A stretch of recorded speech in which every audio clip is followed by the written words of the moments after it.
Hello everyone, this is Neha Maurya. Welcome back to our channel Agarwal classes. कैसे हो आप लोग? तो अभी हाल ही में नीट 2021 का पेपर हुआ है और आज हम उसे सॉल्व करेंगे। ऑब्वियसली मैं बायोलॉजी सॉल्व करवाऊंगी और हर एक क्वेश्चन का हम आंसर देखेंगे और हम ये भी देखेंगे कि वो क्वेश्चन का आंसर वही क्यों है, बाकी के 3 ऑप्शन क्यों नहीं है। तो सारी चीज़ें हम डिटेल में पढ़ेंगे। ओके, और जो मैं पेपर में क्वेश्चन नंबर यूज़ करूँगी वो क्वेश्चन नंबर होंगे according to your NEET booklet, code number 4।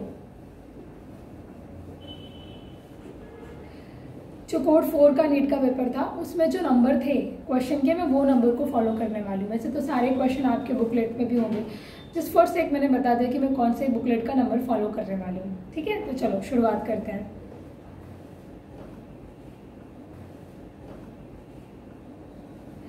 Okay, देखो पहला क्वेश्चन क्या है कि विच of the following is a correct sequence of steps in PCR polymerase chain reaction.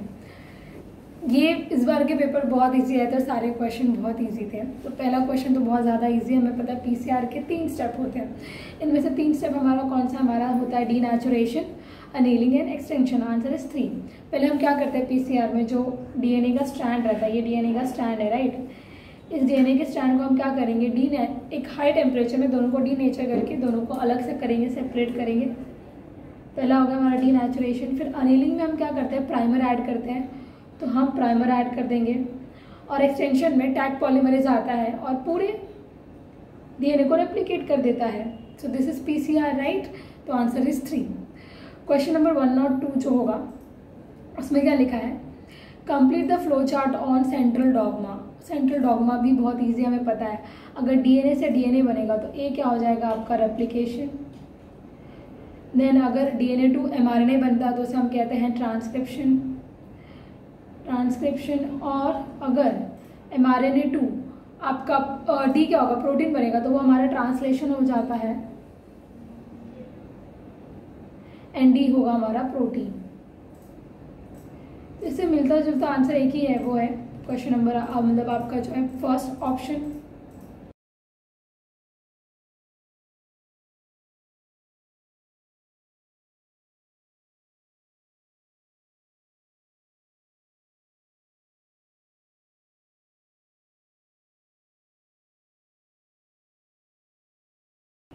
Okay चलो क्वेश्चन नंबर 3 करते हैं। क्वेश्चन नंबर 3 में क्या दिया है, मैच द फॉलोइंग करना है आपको। ठीक है, तो यहाँ पर अब हम देखेंगे कि क्या आंसर। कोहेशन का मतलब क्या होता है, कोहेशन का मतलब होता है mutual attraction among the water molecules. तो यहाँ पर कोहेशन का हो जाएगा 2।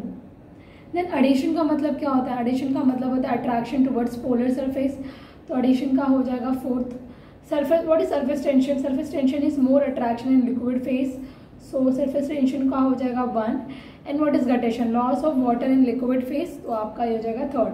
तो इससे मिलता जुलता कोई ऑप्शन है तो हमारा 3rd ऑप्शन इससे मिलता जुलता है। नेक्स्ट क्वेश्चन, क्वेश्चन नंबर 4 जो 104 जिसके मैं ये नंबरिंग फॉलो कर रही हूँ, वो आपका कोड बुकलेट 4 नंबर 4 है। ठीक है, उसे याद रखो। क्वेश्चन नंबर 4 देखो, क्वेश्चन नंबर 104 या 4 जो आपका है, उसमें पूछा गया है कि टिपिकल एंजियोस्पर्म एम्ब्रियोसाइट क्या होता है।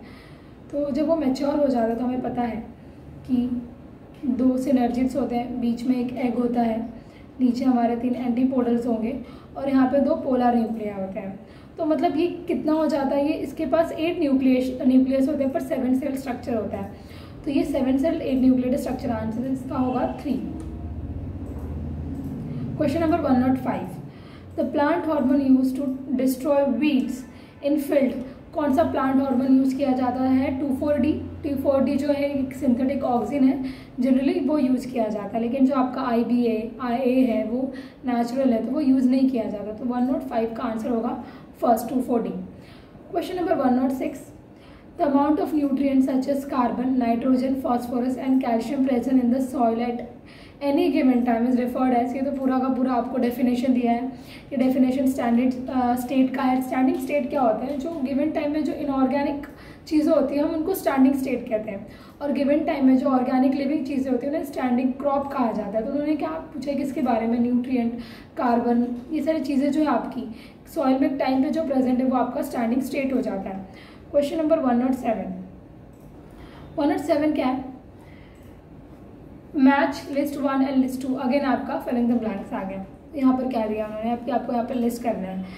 Cells with active cell division, first क्या लिखा है, cells with active cell division capacity. तो एक्टिव सेल डिवीजन कैपेसिटी किसके अंदर होती है, तो एक्टिव सेल डिवीजन कैपेसिटी हमेशा हम देखते हैं कि मेरिस्टेमेटिक टिश्यू के अंदर होती है। मेरिस्टेमेटिक टिश्यू जो होते हैं आप उनको कभी भी कहो वो डिवीजन करेंगे, क्योंकि वो पूरी तरीके से मैच्योर नहीं होते, जो जनरली शुरुआत के होते हैं। तो cells with active cell division capacity, इसका आंसर क्या होगा आपका, मेरिस्टेमेटिक टिश्यू, यानी ए का आंसर हो जाएगा आपका 2। Tissue having all cells similar in structure and function, structure and function सारे सिमिलर किस में होता है, आपके सिंपल टिश्यू में, यानी बी का आपका 4th आंसर है। Tissue having different type of cell, different type of cell vascular tissue में मिलेंगे। वैस्कुलर टिश्यू में बहुत तरीके के जाइलम एंड फ्लोएम होते हैं। जाइलम फ्लोएम के अलग 5 तरीके के सेल है, फ्लोएम के अलग 4-5 तरीके के सेल है। तो वैस्कुलर टिश्यू में अलग अलग तरीके के सेल आ जाते हैं। Dead cells with highly thicken walls and narrow lumen, ये कहाँ पर होते हैं, स्क्लेरेट, स्क्लेरेट के जो सेल्स होते हैं जनरली डेड होते हैं। तो ये आपका 3rd ऑप्शन हो जाएगा। तो ये 2nd, 4th, 1st and 3rd इससे मिलता जुलता कोई ऑप्शन दिख रहा है आपको, हाँ हमारा ऑप्शन 3 आई थिंक मिलता जुलता है, यहाँ पे 3rd है ये, तो हमारा ऑप्शन 3 इसका आंसर हो जाएगा क्वेश्चन नंबर 107 का। Question number 108, which of the following is not an application of PCR. PCR की क्या क्या यूजेस है, जनरली पीसीआर अभी भी यूज़ किया जाता है बीमारियों को डिटेक्ट करने में, ओके जैसे कोई वायरल इन्फेक्शन हो गया तो पीसीआर बीमारियों को डिटेक्ट करने यानी मॉलिक्यूलर डायग्नोसिस में यूज़ होता है। पीसीआर का मेन काम तो जीन एम्प्लीफिकेशन है ही, detection of gene mutation obviously, तो ये तीनों काम पीसीआर के हैं। उन्होंने पूछा कौन सा काम पीसीआर का नहीं है, तो यहाँ पर एक ही हमें दिख रहा है जो काम पीसीआर का नहीं है, वो है प्यूरिफिकेशन ऑफ आइसोलेटेड प्रोटीन। तो ऑप्शन ए जो है वो आपका आंसर हो सकता है, purification of isolated protein, option A is your answer. तो ये मैंने तीनों को जो मार्क किया है ये आपके आंसर नहीं है, आंसर ऑप्शन ए ही है, ठीक है, ये ऑप्शन ए आंसर है आपका कि ये काम पीसीआर नहीं करता। विच of the following is an incorrect statement. अब यहाँ पर हमें इनकरेक्ट स्टेटमेंट के बारे में बात करनी है। The perinuclear space forms a barrier between the material present inside the nucleus and that of the cytoplasm. So इन्होंने क्या कहा है कि सपोज ये एक सेल है, वेट हम बड़ा सेल बना लेते हैं, ये एक सेल है, ठीक है, सेल के अंदर न्यूक्लियस होता है। तो न्यूक्लियस एक डबल मेम्ब्रेन स्ट्रक्चर है, तो डबल मेम्ब्रेन स्ट्रक्चर में जो स्पेस होता है that space is known as perinuclear space.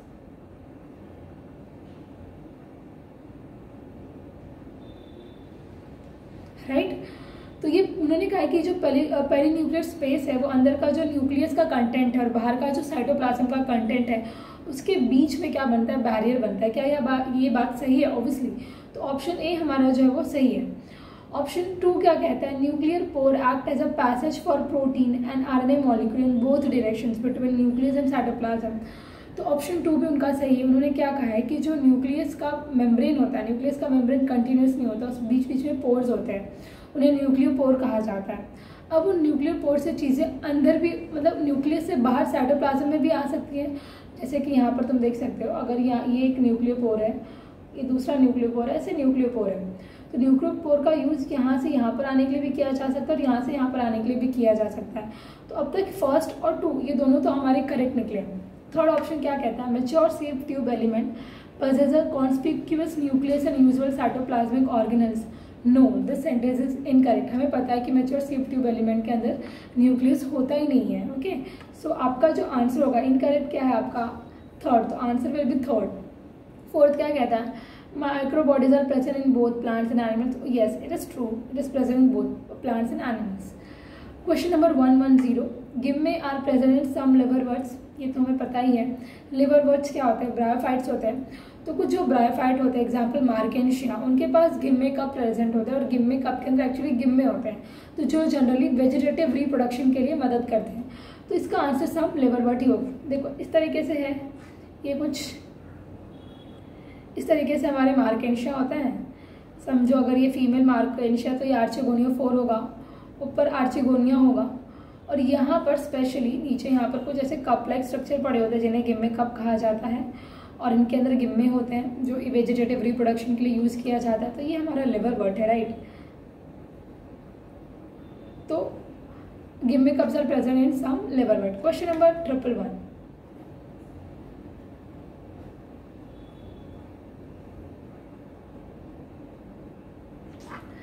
The factor that leads to founder effect in a population is, कौन सा फैक्टर फाउंडर इफेक्ट के लिए रिस्पॉन्सिबल है, तो वो है genetic drift.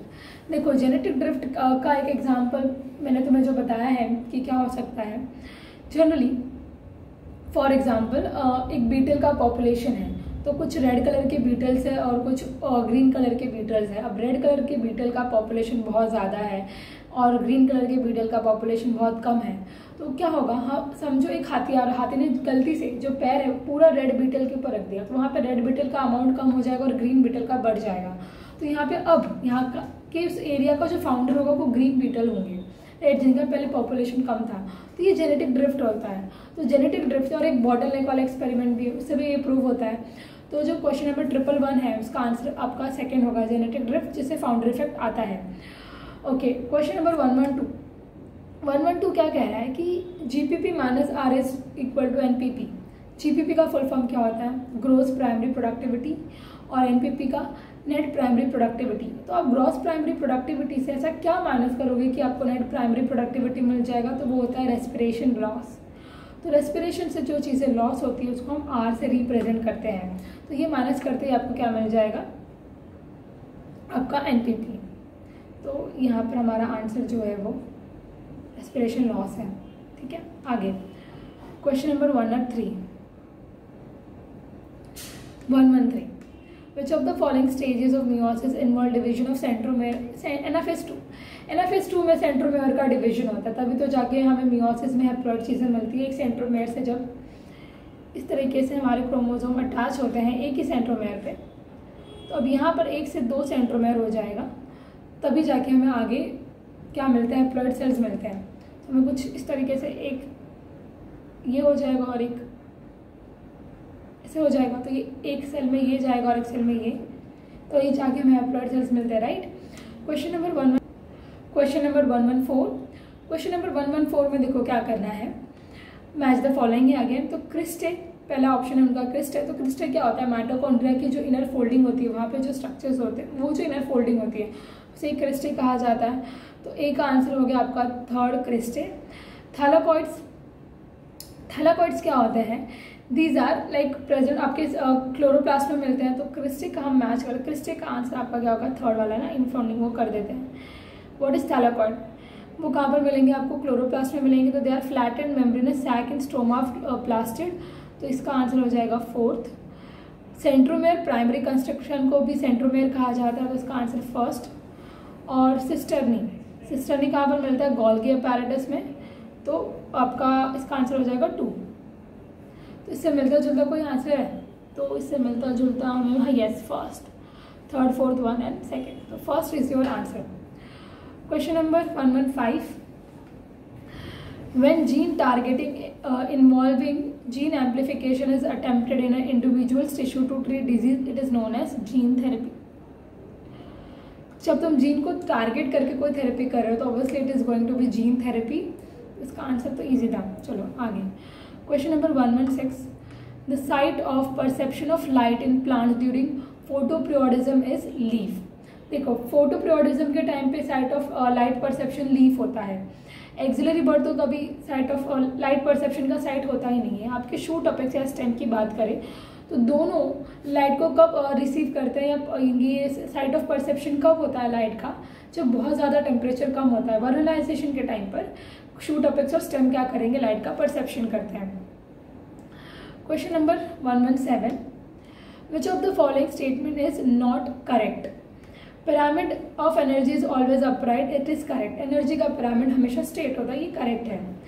Pyramid of number in a grassland ecosystem is upright, obviously it is also correct. Pyramid of biomass in sea is generally inverted, हाँ correct. Pyramid of biomass in sea is generally upright, it is wrong, right. पहले में inverted कहा है तो मैंने कह दिया बस सही है, तो गलत तो आपका यही होगा ना कि बायोमास क्या होता है, सी का जनरली अपराइट, ये गलत है, तो आपका आंसर ये होगा। देखो वहाँ पर ना फाइटोप्लैंक्टन्स बहुत कम होते हैं और जू प्लैंक्टन्स बहुत ज़्यादा होते हैं, तो फाइटोप्लैंक्टन्स के ऊपर जू प्लैंक्टन्स डिपेंडेंट होते हैं। तो जब भी इसका पिरामिड बनेगा तो हमारे फाइटोप्लैंक्टन तो इतने ही हैं, लेकिन जू प्लैंक्टन कितने हैं, इससे ज़्यादा है। तो जब भी पिरामिड बनेगा वो जनरली क्या होगा, इन्वर्टेड होगा, अपराइट नहीं हो सकता, इसलिए आंसर इसका क्या होगा, fourth. Amensalism can be represented as species A negative and species B 0। Amensalism का एक अच्छा एग्जांपल देती हूँ मैं पेनिसिलियम का। तो ब्रेड है ये, दिस इज ब्रेड।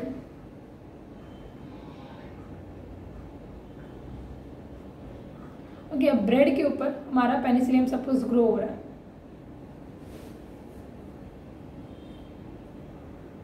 या ब्रेड से अच्छा हम ले लेते हैं कोई पेट्री प्लेट। तो क्या हुआ था इसका एग्जांपल, जैसे कि जनरली एक पेट्री प्लेट है जिसके ऊपर एक बैक्टीरिया की ग्रोथ की गई थी। दिस इज पेट्री डिश और इसके ऊपर इस तरह से बैक्टीरिया की ग्रोथ हुई है। This is bacterial growth.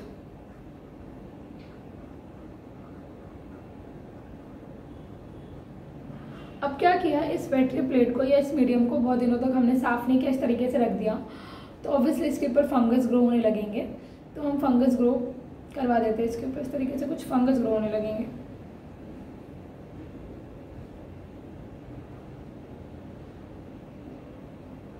This is fungal growth. अब फंगल ग्रोथ से जो एंटीबायोटिक रिलीज होता है उससे तो इस बैक्टीरिया की डेथ हो जाएगी। तो ये कैसा हो गया, नेगेटिव हो गया, राइट। ये नेगेटिव रिलेशनशिप हो गया। लेकिन क्या फंजाई को इससे कोई बेनिफिट मिलने वाला है? फंजाई को कोई भी हार्म नहीं होने वाला, ना ही कोई बेनिफिट मिलने वाला है, बट एक तरफ बैक्टीरिया की डेथ हो जा रही है। तो ये जो बैक्टीरिया और फंजाई के बीच में ये जो रिलेशनशिप है, ये आपका अमेंसालिज्म कहलाएगा। एक तरफ नेगेटिव हार्म हो रहा है और एक तरफ कुछ फर्क ही नहीं पड़ रहा, ठीक है। तो इसका आंसर इसलिए थर्ड होगा। Question number 119, the production of gametes by parent, formation of zygote, the F1 and F2 plant can be understood from the diagram called Punnett square। हमने ये सारी चीज़ें पुनेट स्क्वायर से ही की है। हम पुनेट स्क्वायर ऐसे बनाते हैं, यहाँ पर एक पैरेंट लिख देते हैं हम और यहाँ पर दूसरा पैरेंट, और उनके बीच में हम क्रॉस करवा देते हैं।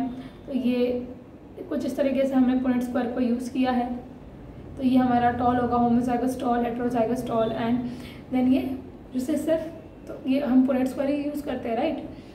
क्वेश्चन नंबर 120 क्या कहता है कि विच of the following algae produce carrageen. देखो, दो तरीके के हाइड्रोकोलॉइड जो सब्सटेंस है वो हमें मिलते हैं। एक मिलता है आपको कैराजिन और एक मिलता है एल्जिन। तो जनरली एल्जिन जो मिलता है वो ब्राउन एल्गे से मिलता है। तो कैराजिन बचा के वो किससे मिलेगा, वो मिलता है रेड एल्गे से। तो यहाँ पर जो कैराजिन है, जनरली देखो कैसे याद रखते हैं, कैराजिन रेड एल्गे में आर आ रहा है और कैराजिन में भी आ रहा है, इस तरीके से। और बस आर से ये याद रखोगे तो हो जाएगा। दूसरा जो एल्जिन है वो ब्राउन से मिलता है, सिंपल सी बात है। तो 120 का 121, when the centromere is situated in the middle of two equal arms of chromosome, the chromosome is referred as, क्या कहते हैं, जो इस तरीके से वी शेप का जो दिखता है, ये सेंट्रोमेयर है, ये आपका एक आर्म है और ये दूसरा आर्म है। तो सेंट्रोमेयर एग्जैक्टली बीच में लोकेटेड है। तो ऐसे क्रोमोसोम को क्या कहा जाता है, मेटासेंट्रिक, और उन्होंने वही पूछा है। इसका आंसर होगा थर्ड। एक्रोसेंट्रिक, देखो टीलोसेंट्रिक पता है एकदम एंड में रहेगा, तो टीलोसेंट्रिक। सब मेटासेंट्रिक थोड़ा सा और नीचे आ जाएगा, एंड देन एक्रोसेंट्रिक क्या होता है, और थोड़ा सा नीचे, लाइक टीलोमेर से थोड़ा सा ऊपर, तो आपका एक्रोसेंट्रिक हो जाता है। देन क्वेश्चन नंबर 122 सॉल्व करते हैं। देखो क्वेश्चन नंबर 122 में उन्होंने यहाँ पर protoplast fusion, plant tissue culture, meristematic culture and micro propagation दिया है, और इस साइड उनसे होने वाली चीज़ों को दिया है। तो प्रोटोप्लास्ट फ्यूजन क्या होता है? प्रोटोप्लास्ट फ्यूजन से हमने टोमेटो बनाया था, हमें पता है। हमने क्या लिया था, पोटैटो का सेल और टोमेटो का सेल लिया था और उनका प्रोटोप्लास्ट का फ्यूजन करके एक टोमेटो नाम का प्लांट बना दिया था। तो फर्स्ट का 2 है, फर्स्ट का 2, ओके, हमारा एक ही ऑप्शन है जिसमें फर्स्ट का 2 है, ए का 2, तो वो ऑप्शन 4th है। देन प्लांट टिश्यू कल्चर से क्या होता है, टोटिपोटेंसी होती है। मेरिस्टेमेटिक कल्चर से जो प्लांट मिलेंगे generally they are virus free plants. And micro propagation का आंसर है आपका सुमाक्लोन। तो आपका इससे पूरी तरीके से आंसर आपका 4th हो सकता है। ओके चलो क्वेश्चन नंबर 123। अब 123 में क्या उन्होंने पूछा है कि lenticel, cork, cambium, secondary cortex and cork, ये किससे बनते हैं या जनरली इनका काम क्या है? तो लेंटिसेल का काम क्या होता है? लेंटिसेल का काम होता है एक्सचेंज ऑफ गैसेस। तो यहाँ पर हम डाल देते हैं हमारा थर्ड, ठीक है, एक्सचेंज ऑफ गैसेस। उसके बाद कॉर्क कैम्बियम, कॉर्क कैम्बियम क्या होता है, फेलोजन, तो ये होगा आपका first. Secondary cortex is phelloderm, तो ये हो गया आपका 4th। एंड कॉर्क में क्या होता है, सुबेरिन का डिपोजिशन, तो ये हो गया आपका 2nd। तो कुछ इस तरीके से हमारा ऑप्शन जो है वो 4th आ जाना चाहिए। ठीक है, चलो क्वेश्चन नंबर 122 में क्या कहा गया है? During purification process of recombinant DNA technology addition of chilled ethanol precipitates out. अब हम क्या प्यूरिफाई कर रहे हैं? डीएनए प्यूरिफाई कर रहे हैं, राइट। और डीएनए प्यूरिफिकेशन में एंडिंग में हम इथेनॉल डालते हैं, तो हमें क्या मिलता है? ऑब्वियसली डीएनए मिलेगा। डीएनए प्यूरिफिकेशन में एंडिंग में हम जब अल्कोहल डालेंगे तो हमें डीएनए ही मिलेगा। तो डीएनए जो अल्कोहल है वो किसे प्रेसिपिटेट करता है? वो डीएनए को प्रेसिपिटेट कर देता है।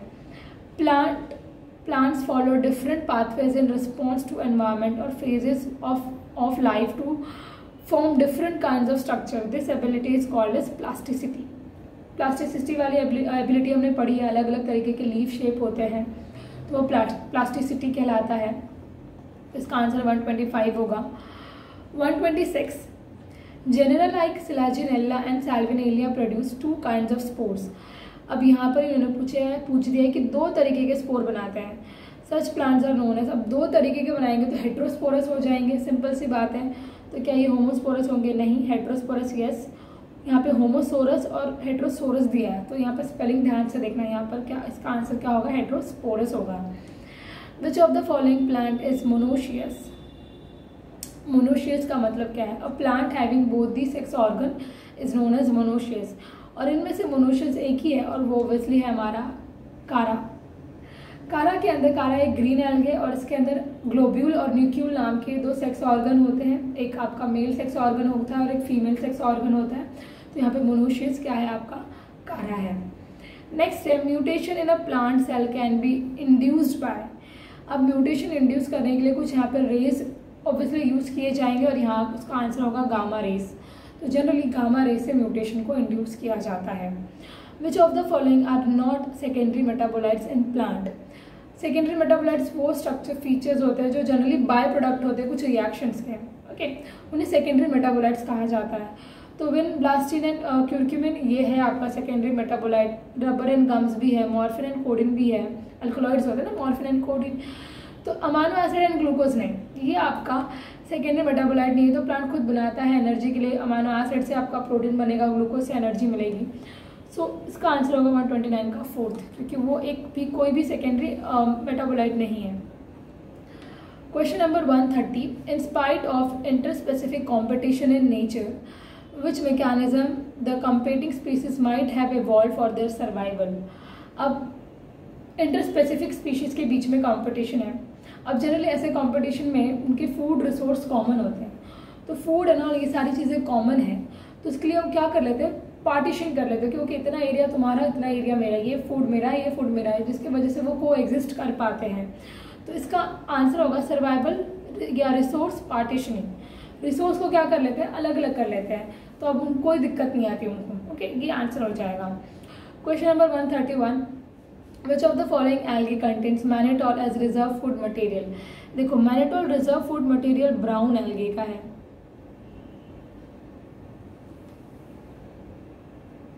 और यहाँ पर brown algae एक ही है। Volvox and Ulothrix तो आपके green algae हैं। Ectocarpus is brown algae and Gracilaria is red algae, right? So answer is 3, Ectocarpus. Question number 132. The term used for transfer of pollen grains from anther of one plant to stigma of different plant, which during pollination brings genetically different types of pollen grain to stigma. Okay, flowers are generally bisexual, तो उनके पास खुद का pollen grain भी है और वो egg भी है। तो जनरली वो आपस में पोलन ग्रेन एग को फर्टिलाइज नहीं करवाते एग को अपने ही पोलन ग्रेन से, क्योंकि उन्हें वेरिएशन चाहिए। कभी कभी वो सेम करवा देते हैं, but generally they want variation. तो ऐसी कौन सी कंडीशन होती है जब एक ये प्लांट है, तो कौन सा कंडीशन होता है जिसमें प्लांट, ये आपका प्लांट है एक suppose, okay, and it has flowers like this something, and ये आपका प्लांट दूसरा है यहाँ पर, और ये दूसरे प्लांट का फ्लावर है। तो ऐसा किस कंडीशन में होता है कि इस प्लांट के पोलन ग्रेन आकर इस प्लांट के एग को फर्टिलाइज करे? तो ऐसे कंडीशन को कहा जाता है जेनोगैमी। तो इसका आंसर आपका जेनोगैमी होगा। Generally it is seen in xenogamy. Diadelphous stamens are found in diadelphous, di means two, adelphous यानी ग्रुप। तो जनरली पी में हमने पढ़ा है कि डाई एडल्फस स्टेमन मिलता है। इसमें जनरली 2 ग्रुप होते हैं, एक ग्रुप में 9 स्टेमन्स होते हैं और एक ग्रुप में अकेला आपका सिंगल स्टेमन होता है। तो इस तरह से 2 ग्रुप हो जाते हैं और इनको डाई एडल्फस स्टेमन कहा जाता है। तो answer is pea. 134 the first stable product of carbon dioxide fixation in sorghum is, देखो sorghum is C4 plant, sorghum is C4 plant. तो C4 प्लांट में अगर आप कार्बन फिक्सेशन कर रहे हो तो जो पहला स्टेबल प्रोडक्ट बनेगा वो 4 कार्बन का होगा। और यहाँ पे पहला स्टेबल प्रोडक्ट जनरली क्या होता है, oxalo acetic acid. C4 cycle का यही पहला स्टेबल प्रोडक्ट होता है, oxalo acetic acid. Question number 135 DNA strands on a gel stained with ethidium bromide when viewed under UV radiation appears as, देखो generally हम क्या करते हैं, DNA स्टैंड को नेकेड आइज से देख नहीं सकते तो उसे स्टेन करके हम UV रेज के अंदर देखते हैं। तो UV रेज के अंदर जब हम देखते हैं तो ब्राइट ऑरेंज कलर के बैंड दिखते हैं। अगर आप इथिडियम ब्रोमाइड यूज़ करोगे और उसको UV रेज के अंदर देखोगे तो ब्राइट ऑरेंज कलर के बैंड दिखते हैं। ओके, ये आपके सेक्शन ए के क्वेश्चन हो गए हैं। अब चलो सेक्शन बी की तरफ चलते हैं। Question number 136 In some members of which of the following pairs of families pollen grain retain their viability for month after release? तो ये 2 ही फैमिली आपकी, मतलब सोलानेसी भी होती है और यहाँ पे पोएसी के साथ सोलानेसी दिया है तो ये आपका आंसर नहीं हो सकता। रोजेसी एंड लेग्यूमिनेसी ऑब्वियसली, फिर आगे यहाँ पे दोनों जगह पे उन्होंने पोएसी डाल दिया तो इसलिए आपका ये आंसर नहीं हो सकता। तो जो रोजेसी और लेग्यूमिनेसी फैमिली होती है उनके जो पोलन ग्रेन्स है वो बहुत टाइम तक जिंदा रह सकते हैं। Select the correct pair. Cells of medullary rays that form part of cambial ring are called as intrafascicular cambial. Oh, exactly, this is correct. तो हमारा आंसर 1 हो गया। तो सेकंड, थर्ड, फोर्थ क्या होना चाहिए था देख लेते हैं हम। Loose parenchyma cells rupturing the epidermis and forming a lens shape opening in the bark. तो बार के सेल्स होते हैं ना, कॉम्प्लीमेंट्री सेल्स कहलाते हैं वो। तो स्पॉन्जी पेरेंकाइमा तो बिल्कुल आंसर नहीं उसका। Large colorless empty cells in the epidermis of grass leaves are puliform cells. These are not subsidiary cells. Okay, तो ये नहीं होगा। In dicot leaves, vascular bundles are surrounded by large thick wall called as bundle sheath.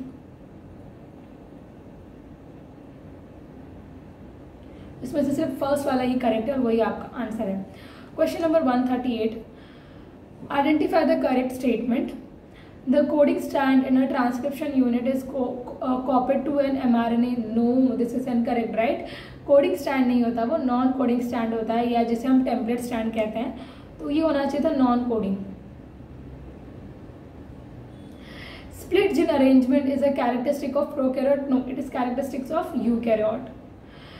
In capping, methyl guanosine triphosphatase is added to 3' end of hnRNA. No, it's added to 5' end of hnRNA. Last, RNA polymerase bind with Rho factor to terminate process of transcription in bacteria. Exactly correct. Rho factor और जो sigma factor होता है आपके वो prokaryotes में दिखता है, eukaryotes में होते नहीं है। तो सिग्मा फैक्टर इनिशिएशन के लिए मदद करता है और रो फैक्टर टर्मिनेशन के लिए मदद करता है। तो उन्होंने यहाँ पर ही कहा है बैक्टीरिया में या प्रोकैरियोट में। तो आंसर 4 आपका जो है वो करेक्ट है। Match column 1 with column 2 again. See यहाँ पर कॉलम 1 में उनके फ्लोरल फॉर्मूला दिया और यहाँ पे फैमिलीज के नाम दिए। तो सिंपली सबसे पहले देखो यहाँ पे जो ये आपके फैमिलीज हैं उनमें से कितने मोनोकॉट है। तो इसमें से एक ही मोनोकॉट है आपका लिलियसी, लिलियसिस मोनोकॉट। अब जनरली मोनोकॉट में हम कैलेक्स करोला नहीं बोलते, हम कहते हैं कि पेरियांथ होता है, because in monocot you can't distinguish between calyx and Corolla. तो कलेक्टिवली इसे क्या कहा जाता है, पेरियांथ। इसमें से पेरियांथ कहाँ पे दिख रहा है, तो ऑप्शन सी इज पेरियांथ। मतलब जो आपका लिलियसी है इट बिलोंग्स टू सी, तो सी का 2 होगा। तो ऐसा हमारे पास कितना ऑप्शन है, ऐसा हमारे पास एक ही ऑप्शन है, राइट। सी का 2 ऑप्शन आपका 3rd हो जाएगा, ठीक है।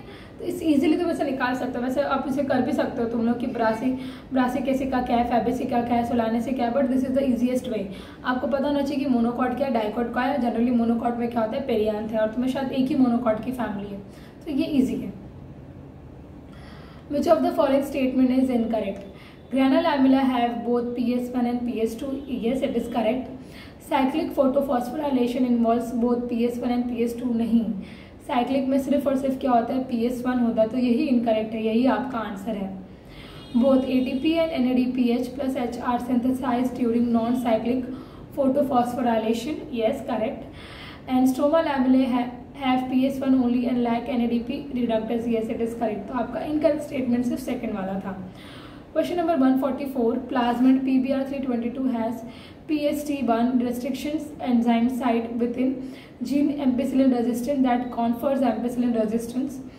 If the gene is used for inserting a gene for beta-galactoside production and the recombinant plasmid is instead in the E. coli strain, क्या कहा है इतने बड़े क्वेश्चन में? उन्होंने कहा है कि ये PBR है सपोज, और यहाँ पर आपका एम्पिसिलिन रेजिस्टेंट एरिया है, और यहाँ पर एक रेस्ट्रिक्शन साइट है, और वो रेस्ट्रिक्शन साइट किसकी है? PST1 की है। तो तुमने क्या किया है, PST1 रेस्ट्रिक्शन साइट से ये एम्पिसिलिन रेजिस्टेंस इसको निकाल दिया है, और इसके यहाँ जगह पे तुमने क्या डाल दिया है, इसकी जगह पे तुमने बीटा कोई एक पर्टिकुलर जीन डाल दिया है। तो अगर ये जीन इंसर्ट हो जाएगा तो क्या होगा, उन्होंने ये पूछा है। तो ऑब्वियसली ये जीन इंसर्ट हो जाएगा तो ये जो आपका प्लाज्मिड है ये एम्पिसिलिन के लिए रेजिस्टेंस नहीं रहेगा, सिंपल सी बात है। It will lead to lysis of host cell, no. It will be able to produce a novel protein with dual ability, no. It will not able to confer ampicillin resistance to the host cell, exactly. Ampicillin resistance दिखेगा ही नहीं। The transformed cell will have the ability to resist ampicillin as well as produce beta-galactosidase, no. तो आपका answer क्या होगा? Third. Question number 142, DNA fingerprinting involves identifying differences in some specific region in DNA sequence called as repetitive DNA। ये तो easy है, DNA fingerprinting में हम क्या यूज करते हैं, रिपीटेटिव DNA के बीच का डिफरेंस पता लगाते हैं।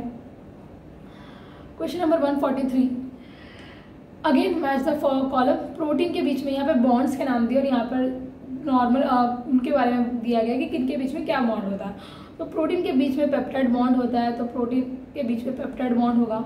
अनसैचुरेटेड फैटी एसिड के बीच में C डबल बॉन्ड होता है। देन न्यूक्लिक एसिड के बीच में फॉस्फोडाइस्टर बॉन्ड, DNA और RNA का जो कैरेक्टरिस्टिक फीचर है वो फॉस्फोडाइस्टर बॉन्ड है। Polysaccharide glycosidic bond. So according to this which is your answer? First okay, answer आपका क्या होगा? प्रोटीन फोर्थ यहाँ पर है।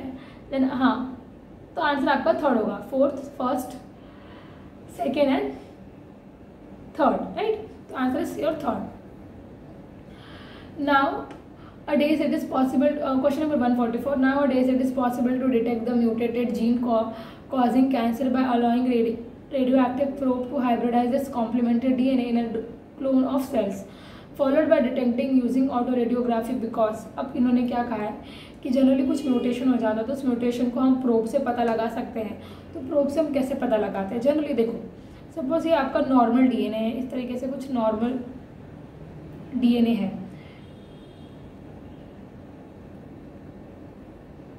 ये नॉर्मल DNA का सीक्वेंस है। अब तुम जो प्रोब बनाओगे, प्रोब इसका कॉम्प्लीमेंट्री होगा, इसका प्रोब कॉम्प्लीमेंट्री होगा तो कुछ इस तरीके से होगा।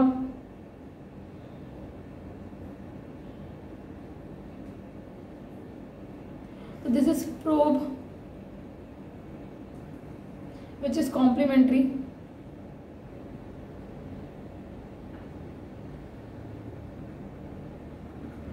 अब क्या होता है, सडनली यहाँ पर म्यूटेशन हो जाता है and this C got replace by G mutation की वजह से। तो कब क्या ये अब इसे कॉम्प्लीमेंट्री कर पाएगा प्रोब? नहीं। तो आप पता लगा पाओगे कि म्यूटेशन हो गई है। तो इससे हमारा आंसर क्या होता है? देखो, mutated gene does not appear on a photographic film as if the probe has no complementary with it. Okay, exactly this is our answer. क्या प्रोब जो है वो म्यूटेटेड सीक्वेंस से कॉम्प्लीमेंट्री कर ही नहीं सकता, तो वो फोटो आपका ये फोटोग्राफिक फिल्म पे दिखेगा ही नहीं। तो ये पहला ही आपका आंसर है। और सेकंड क्या लिखा है उन्होंने? Mutated gene does not appear on photographic plate as probe has no, complementary तो होता ही नहीं है। Mutated gene partially appears on a photographic film, no. Muted gene completely and clearly appears on photographic film, no. ठीक है। Question number 145, in the exponential growth equation nt is equal to n0 e raised to rt is e represent natural logarithm। ये आपका answer है, तो easy में पता है कि क्या रिप्रेजेंट करता है? The base of natural logarithm. Question number 146, which of the following statement is correct? Organism that open on living plants are called saprophytes, no it is incorrect. Living plant के ऊपर है तो सैप्रोफाइट्स उन्हें नहीं कह सकते हम। Some of the organism can fix atmospheric nitrogen in specialized cells called as sheath cell, no, वो तो हेटेरोसिस्ट होता है ना। Then fusion of two cell is called karyogamy. No, fusion of two nucleus is called as karyogamy. Fusion of protoplasm between two motile on non motile gamete is called plasmogamy. Yes, तो non motile और motile के जो बीच में fusion होगा उसे plasmogamy कहा जाता है, ये करेक्ट है। Question number 147, match list 1 with list 2। S phase में क्या होता है, डीएनए रेप्लिकेशन, तो फर्स्ट का आपका 4th हो गया। ओके, देन G2 फेज में क्या होता है, G2 फेज में प्रोटीन्स आर सिंथेसाइज्ड, तो इसका आपका हो गया first. Question phase is inactive phase, जो हो गया आपका 2nd।